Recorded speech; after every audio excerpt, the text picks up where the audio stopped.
नमस्कार, मैं डॉक्टर राजकुमारी शर्मा आज आपके समक्ष हरिशंकर प्रसाद द्वारा रचित व्यंग भोला राम का जीव लेकर उपस्थित हुई हूँ। व्यंग गद्य की विधा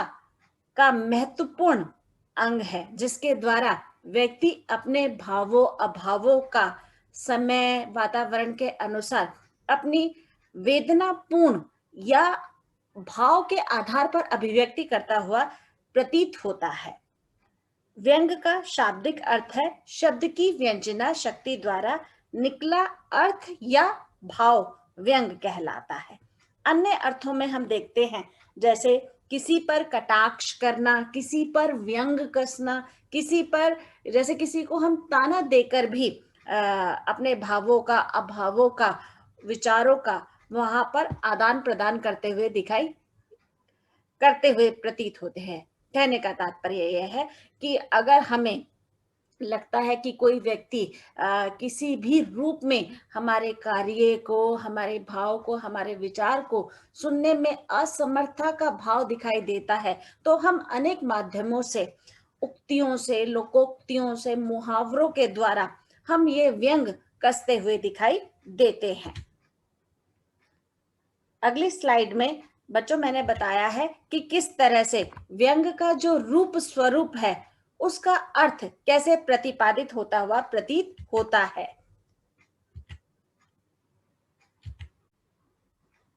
व्यंग व्यंग का क्या अर्थ है, क्या अभिप्राय है, क्या स्वरूप है,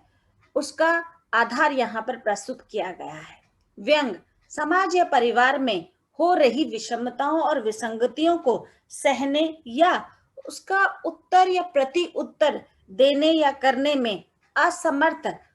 होता है, अथवा लेखन के द्वारा अपने भावों विचारों को रोचक रूप या हास्यपद तरीके से प्रस्तुत करने के आधार को या कला को व्यंग कहा जा सकता है। यह अनेक कारणों से उत्पन्न हो सकता है। सामाजिक, सांस्कृतिक, राजनीतिक, धार्मिक, आर्थिक एवं साहित्यिक रूप से या वातावरण के अनुसार असहमत या असहमत होने पर भी अपनी रचनाओं के माध्यम से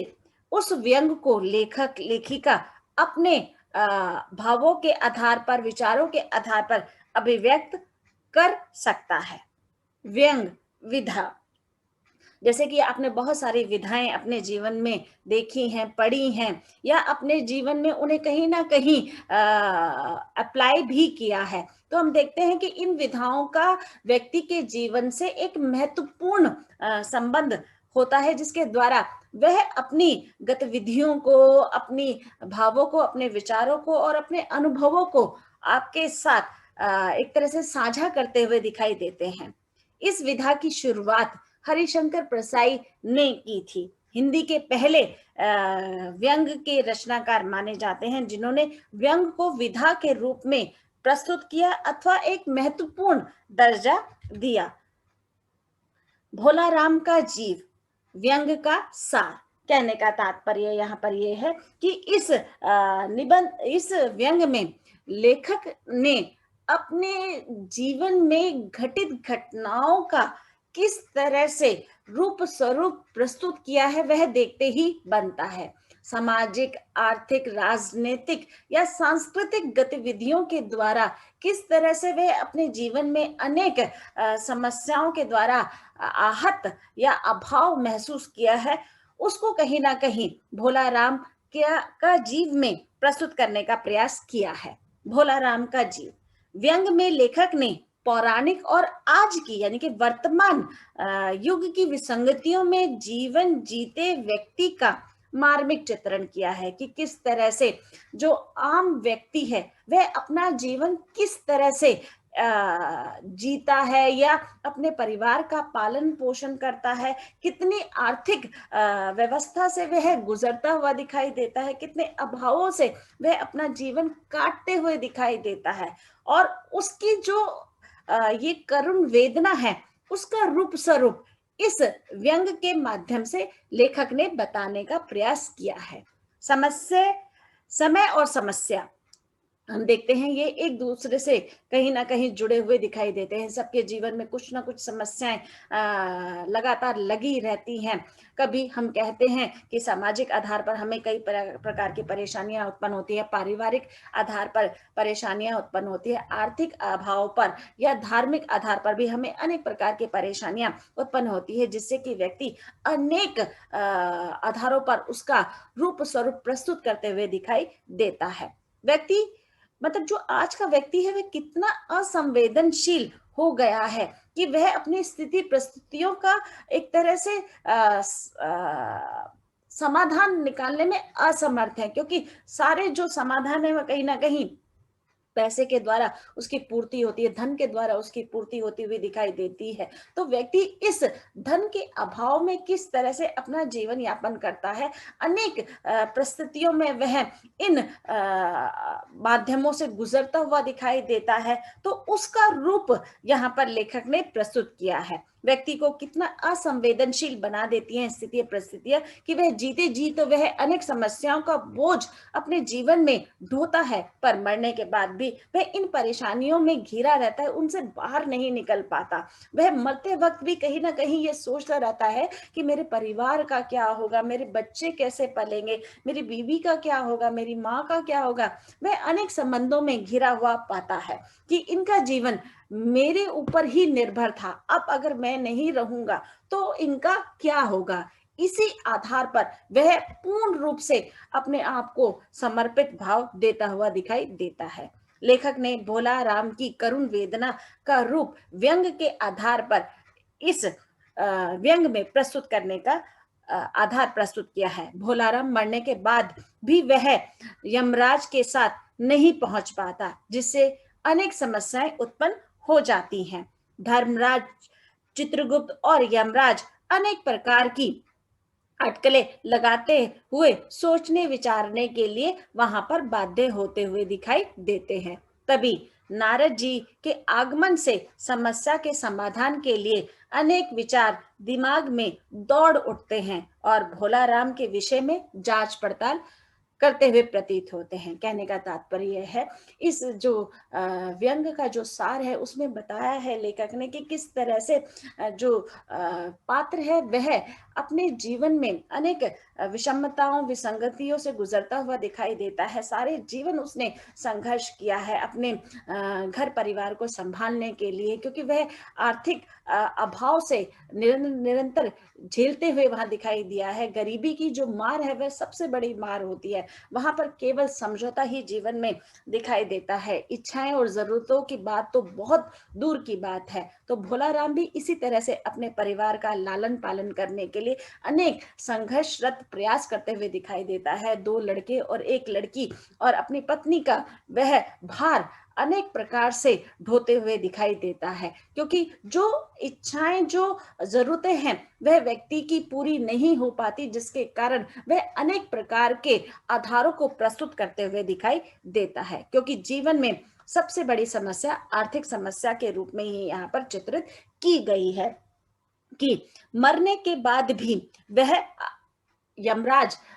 जब उसे लेने के लिए आता है, भोला राम को लेने के लिए आता है, तब वह उसके साथ चलने के लिए जैसे ही उठ खड़ा होता है तो आर्थिक व्यवस्था उसे दिन रात कचोटती रहती है, परिवार की चिंता उसे लगातार सताती रहती है। और इस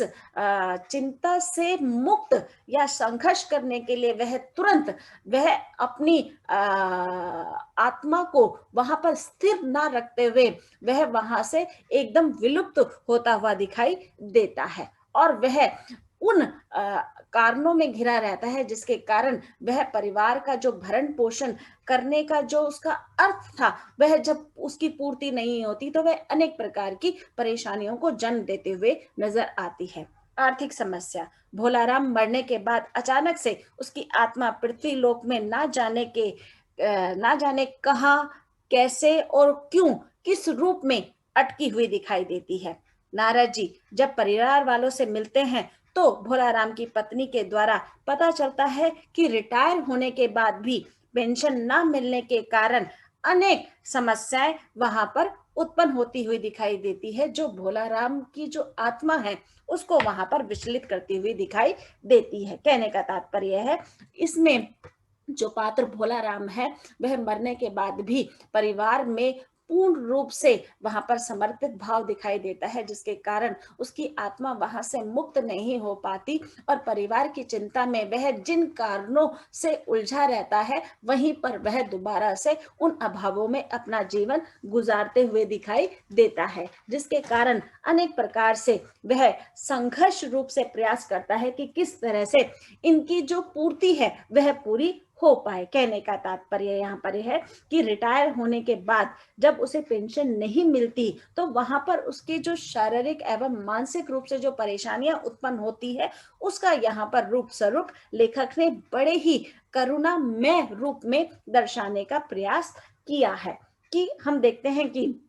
जिस तरह से व्यक्ति अपना जीवन यापन करता है वह अनेक अभावों में अपना जीवन यापन करता है, अनेक परेशानियों में वह घुटता पिसता हुआ दिखाई देता है, परिवार के लिए वह निरंतर संघर्ष में या कष्ट में जीवन यापन करता है, उसके बाद भी वह पूर्ति नहीं मिलती जिसकी वह एक तरह से उम्र भर योजना के तहत अपना कार्य करता है, कई बार अयोजना के रूप में भी वह अपना कार्य करते हुए दिखाई देता है। भोलाराम एक सरकारी दफ्तर में कार्यरत था, जहां पर वह उम्र दराज होने के बाद रिटायरमेंट का जब समय आता है तो वह अपनी पेंशन के लिए निरंतर परेशान रहता है कि अगर मैं नहीं रहा तो मेरे ना रहने पर जो धन मेरे परिवार को एक तरह से सहायता करेगा, मेरे बच्चों का जो पेट भर पाएगा, उसके रूप में वह लगा रहता है। पर मरने के बाद भी जब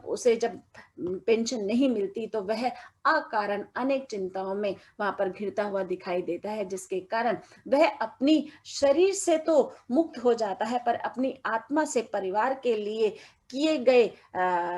कर्तव्यों को, अधिकारों को वहां से वह मुक्त नहीं हो पाता, जिसके कारण अनेक प्रकार की समस्याएं वहां पर उत्पन्न होती है। सरकारी कार्यालयों में बढ़ता भ्रष्टाचार, हम सभी इस बात से अवगत हैं कि हम जब भी किसी सरकारी कार्यालय में अपना कार्य करवाने के लिए वहां पर तत्पर उपस्थित होते हैं तब वहां पर अनेक प्रकार से हमें अनेक समस्याओं से वहां पर जुझारू होना पड़ता है, क्योंकि कोई भी व्यक्ति किसी के भी प्रति संवेदनशील भाव वहां पर नहीं रखता है। वह वहां पर अनेक प्रकार के प्रपंचों से, षड्यंत्रों से उन कार्यों को करवाने के लिए अनेक प्रकार से दृष्टिगत मार्ग का रूप स्वरूप वहां पर उपस्थित रखते हुए दिखाई देता है। ऐसे ही पात्र भोलाराम के साथ हुआ। जब वह सरकारी दफ्तर में अपनी पेंशन के जो दस्तावेज है वह प्रस्तुत करने जाता है तो वहां पर जिस भी अफसर के वह निकट उपस्थित होता है तो वहां पर वह वजन रखने की बात करते हुए दिखाई देते हैं, क्योंकि किसी भी व्यक्ति को किसी की आर्थिक या किसी की पारिवारिक समस्या से कोई भी लेन देन नहीं होता है, जिसके कारण वह उसकी आर्थिक व्यवस्था से रूबरू होते हुए भी रूबरू नहीं होना चाहता, जिसके कारण अनेक प्रकार की परेशानियां वहां पर जन्म लेती हुई दिखाई देती हैं। तो रिटायर होने के बाद भी 5 साल तक वह निरंतर भटकते हुए दिखाई देता है और उसकी फाइल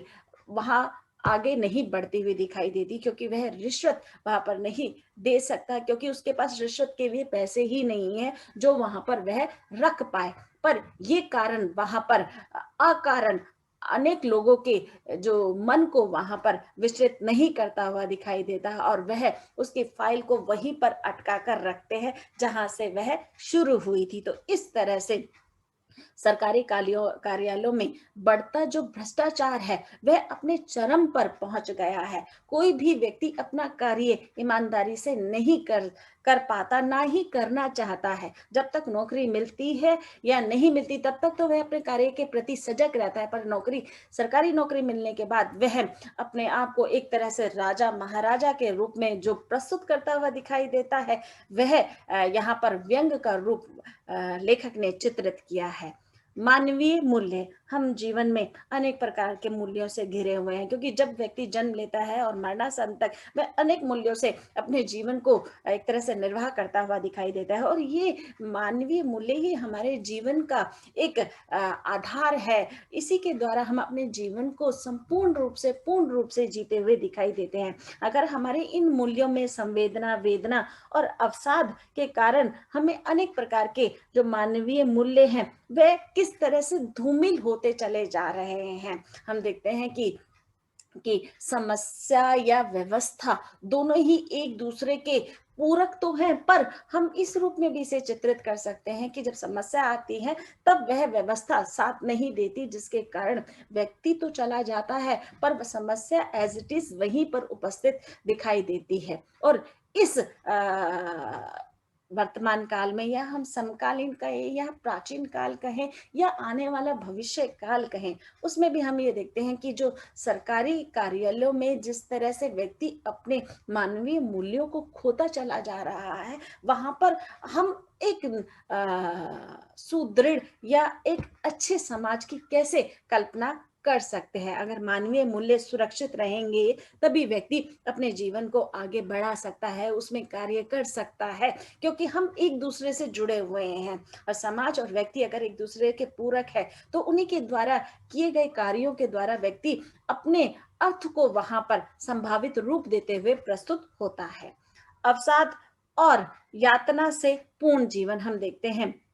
कि जीवन अनेक प्रकार की यातनाओं और अवसादों से भरा हुआ है, क्योंकि हम अपने जीवन में सफलता ही सफलता पाएं ये जरूरी नहीं है। और हम इसमें केवल यातना का ही भोग करें तो कई बार ये हमें संभव दिखाई देता है, क्योंकि हमें जीवन में अनेक प्रकार के अलगावों, अवसादों से गुजरना होता है, जिसके कारण हमें अनेक प्रकार की परेशानियां हमारे वहां पर जन्म लेती हुई दिखाई देती हैं। विसंगतियां और उसकी कुरूपता का जो अभाव है वह व्यक्ति के जीवन में दिन प्रतिदिन बढ़ता चला जा रहा है, क्योंकि वह अपने आप को ना तो सुरक्षित महसूस कर पा रहा है, ना ही समस्याओं से लड़ने के लिए तत्पर दिखाई दे रहा है, क्योंकि संघर्ष इतना बड़ा है कि जीवन उसमें केवल दुख के आधारों पर ही व्यक्त होता हुआ दिखाई देता है, जो भोला राम के साथ हुआ। क्योंकि 5 लोगों का जो परिवार है उसमें आर्थिक व्यवस्था की जो मार है वह सबसे बड़ी मार है। वह अपने जीवन में लगातार इसी मार को झेलते हुए आ रहा था और मरने के बाद भी वह इसी त्रासदी में अपना जीवन यापन करता हुआ दिखाई देता है। सामाजिक, राजनीतिक भ्रष्ट रूप में हम देखते हैं कि हमारा जो समाज है वह अनेक प्रकार से हमें, अनेक प्रकार की व्यवस्थाओं से हमें अमानवीय रूप का जो आधार है वह प्रस्तुत करता हुआ दिखाई देता है। क्योंकि इसमें हम देखते हैं कि समाज का जो भयानक चित्रण है या राजनीति का जो भयानक चित्रण है उसका रूप स्वरूप लेखक ने व्यंग के माध्यम से अनेक आधारों पर दर्शाने का प्रयास किया है। क्योंकि सामाजिक व्यवस्था व्यक्ति को जब पूर्ण विकास की ओर अग्रसर करती है तो उसका जीवन वहां पर सफल और सार्थक दिखाई देता है। पर सामाजिक व्यवस्था जब व्यक्ति को अनेक प्रकार की यातनाएं, विसंगतियां, विषमताओं, आडंबरों से घेरती हुई नजर आती है तो व्यक्ति का वहां पर विकास अवरुद्ध हो जाता है। वह ना अपने परिवार का भरण पोषण कर सकता है, ना समाज का, ना देश का, ना ही अपने कर्तव्यों का वहां पर पालन कर सकता है, क्योंकि व्यक्ति इन्हीं चीजों में उलझा हुआ दिखाई देता है। कि वह परिवार की पूर्ति अगर वह अपने आधार पर सक्षम होकर कर पाता है तो वह जीवन में अनेक रूपों को, आधारों को, कर्तव्यों को, अधिकारों को सहज रूप से अपनाकर उसमें कार्यरत करता हुआ दिखाई देता है। पर घर की जो आर्थिक व्यवस्था जब गड़बड़ा जाती है तो सारे जीवन की जो अर्थव्यवस्था है, यानी कि जो जीवन का जो आधार है वह अस्त व्यस्त होता हुआ दिखाई देता है, जिससे व्यक्ति का जो मानसिक मनोबल है वह टूटता चला जाता है और वह ना तो अपने परिवार की रक्षा कर सकता है, ना वह खुद की रक्षा भी कर सकता है। तो इस तरह से समाज में जो सामाजिक, राजनीतिक भ्रष्टाचार का जो रूप है वो हमें पग पग पर दिखाई देता है, हर मार्ग पर दिखाई देता है, क्योंकि यहाँ पर रिश्वत लेने वालों की जो भरमार है, कोई भी कार्य आपका सहजपूर्ण ढंग से नहीं हो सकता, उसके लिए भी आपको कुछ ना कुछ देना जरूर पड़ेगा, चाहे वह शारीरिक रूप से हो या मानसिक रूप से हो या आर्थिक रूप से हो, आपको वहां पर उसकी भरपाई करनी ही होगी। कर्तव्य, अधिकार अधिकार की भावना में लगातार अभाव देखने को मिल रहा है कि व्यक्ति अपने कर्तव्य के प्रति पूर्ण रूप से ईमानदार नहीं दिखाई दे रहा है। वह कर्तव्य की गुहार तो लगाता हुआ दिखाई देता है, पर उसमें पूर्णता का भाव नहीं दिखाई दे रहा है।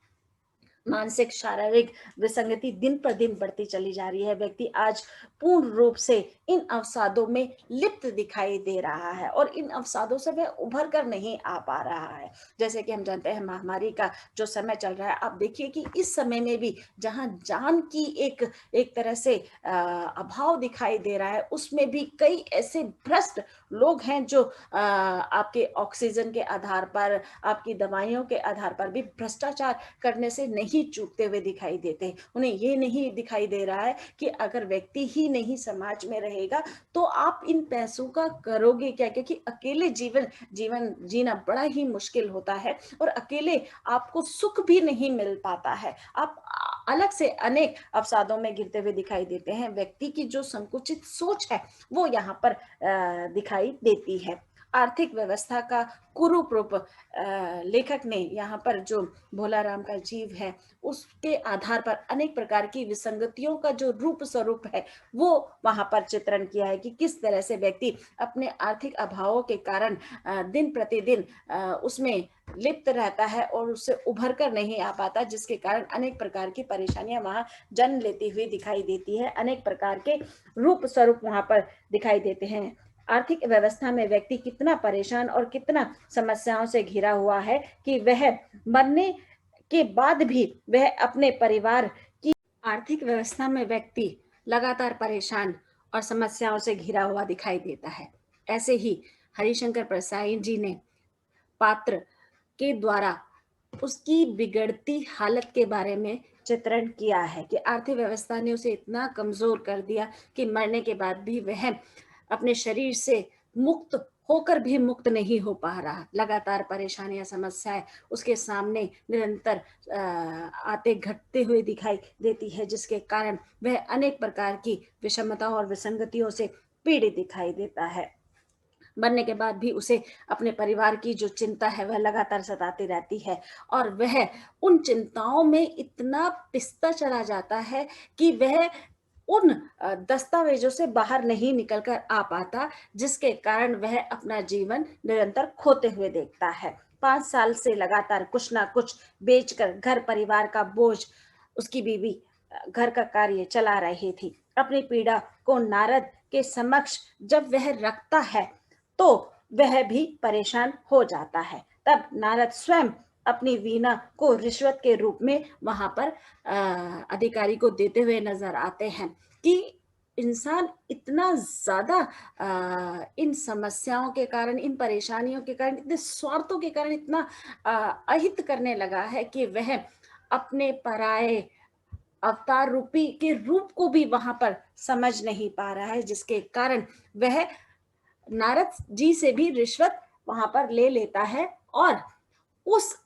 फाइल को जब मंगवाया जाता है तो भोला राम की जो आत्मा है उन फाइलों के नीचे दबी हुई महसूस होती है। तब उसे अकारण ही कहीं से कोई ध्वनि गूंजती हुई नजर आती है उसके नाम की। तब वह पता चलता है कि इन दस्तावेजों के अंदर ही भोला राम की जो आत्मा है वह जीवित रूप में वहां पर निवास कर रही है और अपनी पीड़ा का करुण वेदन वहां पर बताती हुई प्रतीत होती है। तो इस तरह से परसाई जी ने आर्थिक व्यवस्था से ग्रस्त परिवारों की आर्थिक पीड़ा को यहाँ पर प्रतिपादित किया गया है। धन्यवाद।